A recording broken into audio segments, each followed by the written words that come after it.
guys, welcome back to another video. Peter Kennedy here, Kennedy's Garage Porto. What are we at today? We have an F10 5 Series BMW, and what I had was a relatively bad water leak coming from somewhere.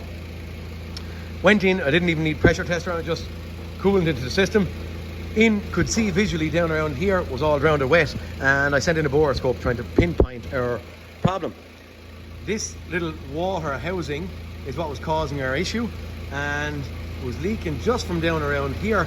Now the weird bit is that I don't see any huge discrepancies inside it, but that is where our leak was stemming from, right here, rolling down and dripping off around there. Have a new one gone in there. I can see a part number of some sort in there. Won't even try and call it out, take a screenshot. And then we have a part number there. Also, if we want it, Vaco, that's aftermarket, so it's not the original OE one. What am I pointing out? There's two bolts holding it on, so these two, 1 and 2, the bottom bolts are easy to get at, but the top one, weirdly, is up underneath the intake manifold. So the intake manifold needs to move out of the way to get in at the third bolt. So what am I pointing out? I'm going to point out, I probably looked in here and I said, oh, this is going to be a divil because I'm going to have to take off the intake manifold. It's not actually that bad. So I'm going to point out up the top of the intake manifold. We have, whoop, can I see it? 1 bolt there, 2 bolts, 3 bolts. There's another one back to back in there that you can't see, 4, and then 5 down there. So there's only 2 bolts on the bottom of the intake manifold.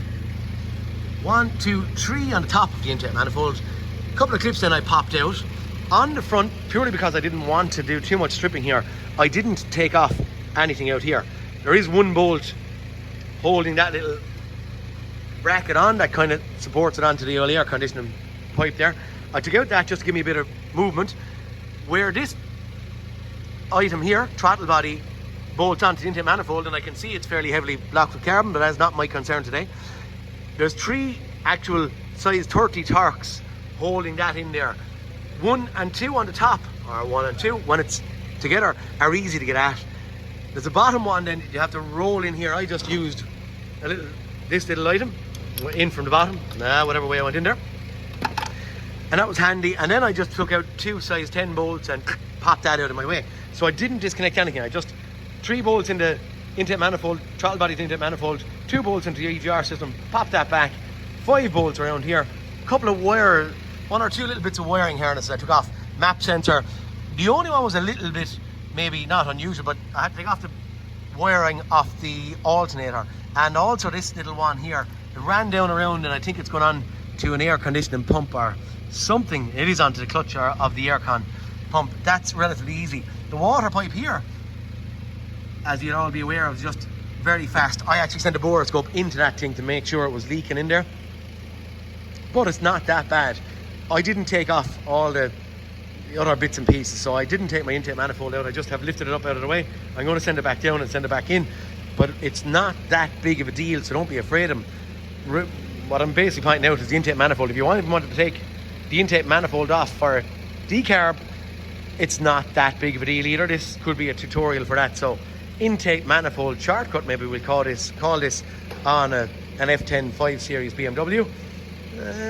Right now what I'm doing is the water leak, so maybe I'll go ahead and go intake manifold removal shortcut and water leak or water housing. Anyway, please like and subscribe, boys. I'll talk to you all in the next cartoon. Peter Kennedy, my own. Signing out. See you later, boys. Thanks for watching. Just looking at this water housing in a bit more detail, and I didn't see it. Actually, Alan saw it over there. Called over Alan. What's getting wrong with this thing? Anyway, look in there. There's a hairline crack all the way along. So I would like if I could spread that a little bit. You can actually see it when I press on it there. So the whole side of the housing splits rather than that section in there. What I suppose I didn't point out, just as a little additional, I didn't point out about maybe 1, 2, 3 to take off that little nappy cover. There's a little bracket I was talking about. All straightforward. Back in and ready to rock and roll for the customer. I'm putting on the airbox and I've changed the oil filter as well. But other than that, easy enough.